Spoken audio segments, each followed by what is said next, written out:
অফিসের কাজ সেরে স্টেশন পৌঁছাতে পৌঁছাতে বেশ দেরি হয়ে গেল। তাই নাকের কাছ দিয়ে একটা কৃষ্ণনগর বেরিয়ে যাবার পরেও প্রায় 1 ঘন্টা বসে বাধ্য হয়ে শেষ ট্রেনে উঠেছিলাম। স্টেশন চত্বর থেকে নেমে রাস্তায় এলাম। কোনো রিক্সা বা অটোর চিহ্ন খুঁজে পেলাম না।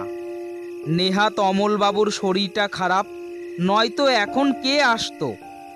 পোলের আলোগুলো কোনো মতে জ্বলছে, রাস্তায় একটা লোকও নেই। আশপাশের দোকানগুলো প্রায়ই সব বন্ধ। কিছু দূর হাঁটার পর দেখি একটা অটো উল্টো দিক থেকে ধীরে ধীরে এগিয়ে আসছে। আমি ডাক দিলাম, এই যে দাদা, যাবেন? মাথা নাড়িয়ে পাশ কাটিয়ে চলেই যাচ্ছিল লোকটা। আরে আরে, কোথায় যাচ্ছেন? একা এই রাত দুপুরে? আমি তো আর কিছু পাবো না। তাতে আমি কি করব, মরণ দশা। মুখ বেঁকিয়ে চলে গেল লোকটা। আজ মনে হয় আমার কপালটাই খারাপ।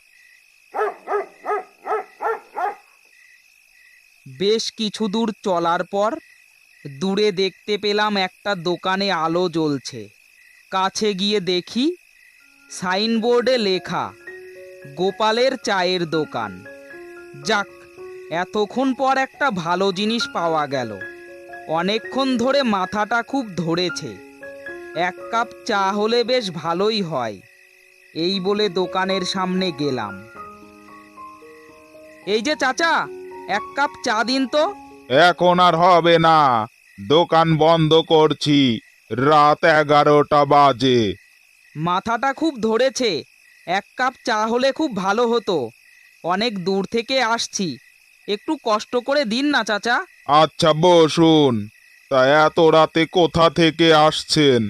কলকাতা থেকে। আচ্ছা, তা এই গ্রামে কার বাড়িতে যাবেন?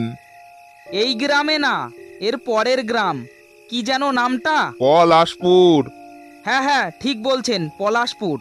পলাশপুর তো অনেক দূর, এত রাতে গাড়ি ঘোড়া তো কিছুই পাবেন না। হ্যাঁ, ওটা নিয়ে চিন্তিত আছি, কি যে করি। তাও চাচা, এখান থেকে কত দূর হবে? এ কার কোথায় অসুবিধা হচ্ছে শুনি? একে কোথায় যাবে? আমি স্পষ্ট দেখলাম। লোকটিকে দেখার পর চায়ের দোকানের লোকটার মুখটা কেমন পানসু হয়ে গেল। আমতা আমতা করে বলল, এই যে কমলেশ দা দেখছি, উনি পলাশপুর যাবেন বলছে, তাই একটা রিক্সার ব্যবস্থা যদি। ও, পলাশপুর কার বাড়িতে? অমল বাবুর বাড়িতে। ও, এটা আবার কোনো সমস্যা হলো? আসুন আমার সাথে। উটকো লোকটার উপর আমার একটু ভরসা হচ্ছিল না, কিন্তু এখন তো আর কোনো উপায় নেই। আমি তাড়াতাড়ি চায়ের দাম মিটিয়ে ওই লোকটির পিছু নিলাম।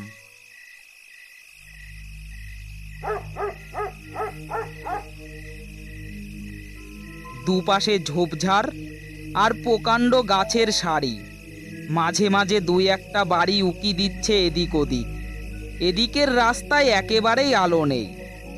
লোকটির হাতে ধরা হেরিকেনের আলোয় সামনের রাস্তাটুকু দেখা যাচ্ছে শুধু। রাস্তাঘাট একেবারেই চেনা যাচ্ছে না, সবই বদলে গেছে দেখছি। বদলে তো যাবেই গুরু, পাল্টে যাওয়াই তো জীবনের ধর্ম। পরিবর্তন আছে, তাই তো আমরা টিকে আছি নাকি? শুধু কি পরিবর্তন, কত মানুষ গেল, কত মানুষ এলো, কত মানুষ জন্ম নিল, আর কত মানুষ তো মরলো। জন্মের পরিবর্তে মৃত্যু, হিসাব বরাবর। কি ঠিক বলছি তো? মানে?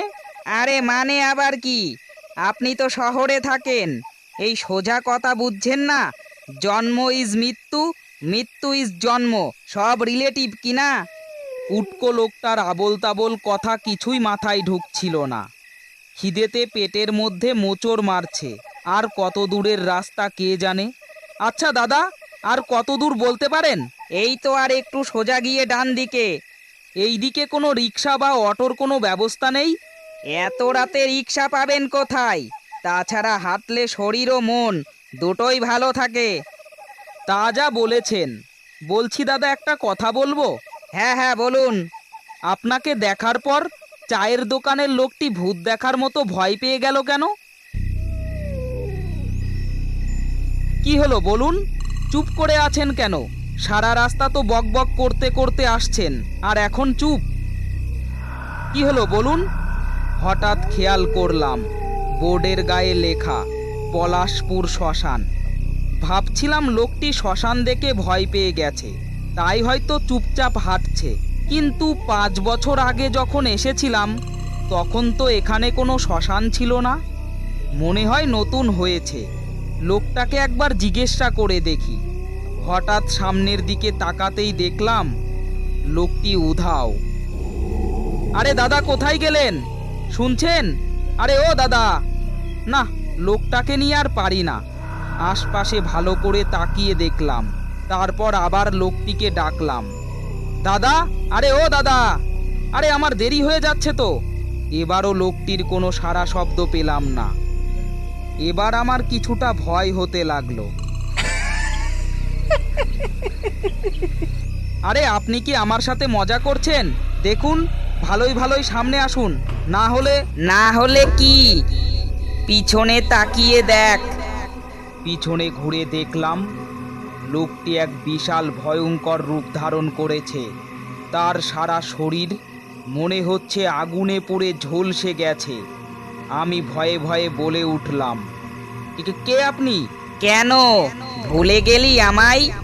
মনে পড়ে আজ থেকে 10 বছর আগে আমি এই রাস্তায় অ্যাক্সিডেন্ট হয়ে পড়েছিলাম।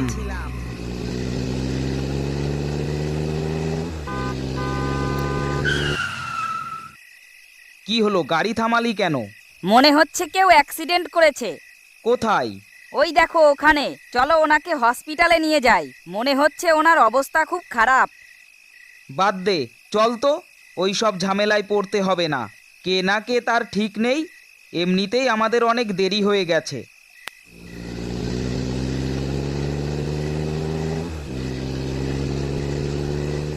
তোরা যদি সেই দিন আমাকে হসপিটালে নিয়ে যেতিস, আজ আমার এই অবস্থা হতো না। তোরা কি নিষ্ঠুর! একটা মানুষকে বিপদের মধ্যে দেখেও তোরা ওখান থেকে চলে গেলি। আমার ভুল হয়ে গেছে, আমায় ছেড়ে দাও। ছেড়ে দেব? এতদিনের অপেক্ষার পর তোকে পেয়েছি, আর তোকে ছেড়ে দেব? বোম কালি, বোম কালি, ওকে ছেড়ে দে বলছি। আজকে তোরা সব কয়টা মরবি। তাই তোর এত বড় সাহস?